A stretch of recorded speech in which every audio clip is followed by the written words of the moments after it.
ఇందాక మేము షార్ట్ పెట్టిన వెంటనే మెసేజ్ వచ్చింది, హిమజ్యోతి మణికొండ గారు కంగ్రాచులేషన్స్ అండి, మీరు హ్యాపీగా ఫ్యామిలీ అయినా సరే ఫ్రెండ్స్ అయినా సరే తిరుపతికి వెళ్ళొచ్చు, తిరుపతి దర్శనం టికెట్స్ మేము ఇప్పిస్తాము.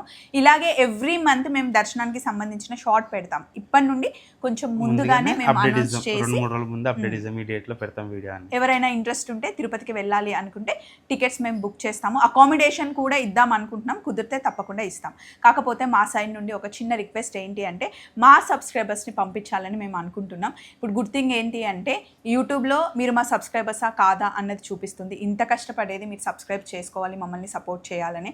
సబ్స్క్రైబ్ చేయండి అని అడగను, ఎందుకంటే కంటెంట్ బాగుంటే మేము కష్టపడుతున్నామని మీకు అనిపిస్తే ఆటోమేటిక్గా మీరే సపోర్ట్ చేస్తారు, సబ్స్క్రైబ్ చేస్తారు. మేము ఇంత కష్టపడేది మీరు సబ్స్క్రైబ్ చేయాలని, నేననే కాదు వేరే ఎవరైనా సరే కష్టపడుతున్నారు, ఛానల్ బాగుంది అంటే సబ్స్క్రైబ్ చేస్తేనే మాకు హ్యాపీగా అనిపిస్తుందండి. Please do subscribe.